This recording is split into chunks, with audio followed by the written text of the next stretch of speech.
Good morning and happy autumn equinox day. So today's the day where you have 12 hours of daylight and 12 hours of darkness. It's the first day of fall, last day of summer. So enjoy that sunlight while you've got it. It's just going to get shorter as we go and move towards fall, from fall into winter. Yesterday you guys had a chance to look at your investigation plans and do some revisions of those. You looked at the with the EduFlow and modified yours based on feedback from your peers after you got to see that. And then you also did your initial data analysis. So what you're going to do today is you're going to learn more about data analysis. So I'm going to show you a couple of tools that you can use for that.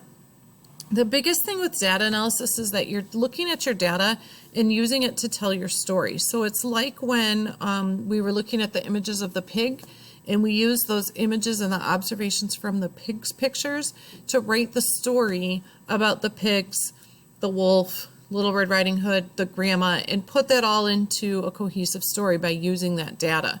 So you're going to do that with some detail today and following some specific instructions. Mr. Colgrove is going to give you some more detailed lesson with it, but I want to show you a couple of tools here to help you.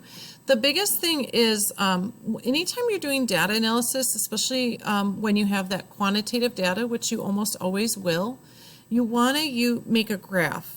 So I will show you how do do graphs as we get into Google Sheets and things. So you don't need to worry about doing it digitally if you don't know how yet.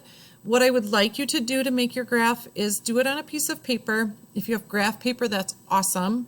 If you don't have graph paper, at least use lined paper and scale it with the lines going up so that you've got at least some sort of a scale to your graph.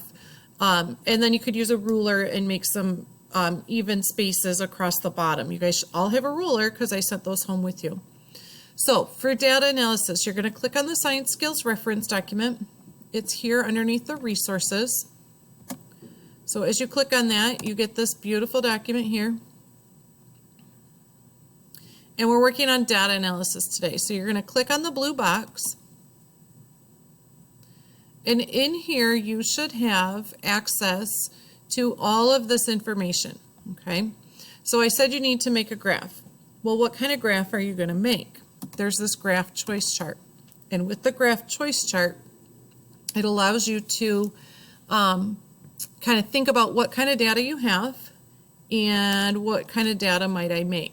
So you're looking at either 3 different types of light or 3 different amounts of water. So you would look at this and kind of decide what type of graph you're going to want to make. Usually where we work is either in a bar graph, a histogram, or in a line graph in a scatter plot. So think about if you are doing a correlation between values or if it's just a comparison of data. And so you're going to look at, you do need to make a graph. How do you make your graph? You need to make sure you're following your rules. So here's your graphing rules checklist.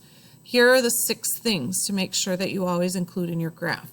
So you should have your title, labels are the sides, units, okay? Your independent variable goes here on the x-axis. Your dependent variable goes here on the y. It should be spaced out and evenly incremented, and it should be clear and neatly done. So if you're doing it, like I said, on line paper instead of graph paper, use those lines on the line paper to scale it out. And then you can take a picture of it and upload it into your Google Doc, all right? Then the other things to think about with data analysis is that we need to not just make our graphs. It's not just make your graph and be done, but you actually are going to organize your data. So you should have, depending on how you did your seed data, you have 5 trials because you have 5 seeds in each bag.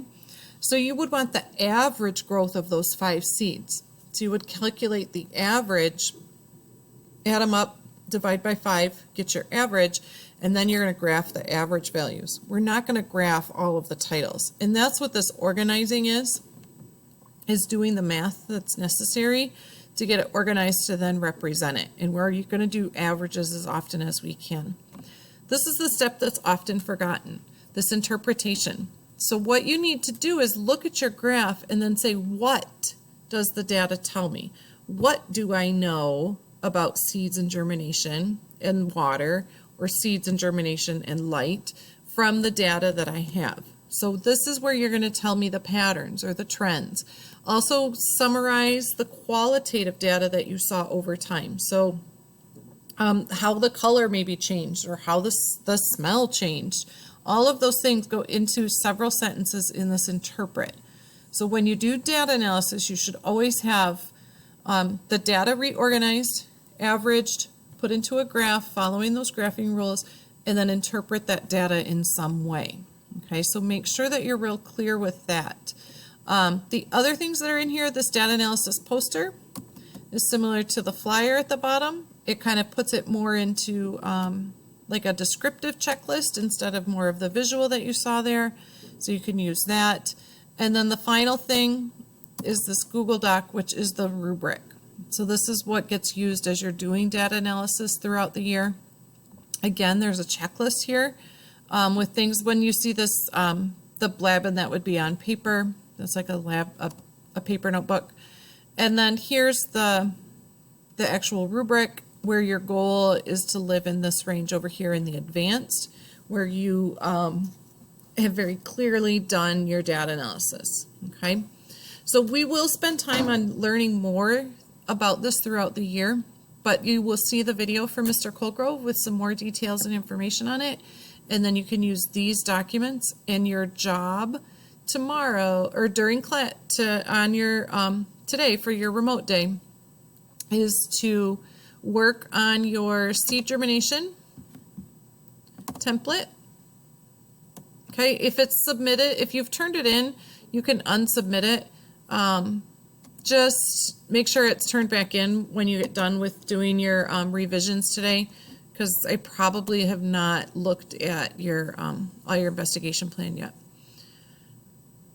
So you're going to work today all the way down here in the green revision box, okay, just for data analysis. All right, so have a great day. Let me know if you have questions, and I hope it all goes well.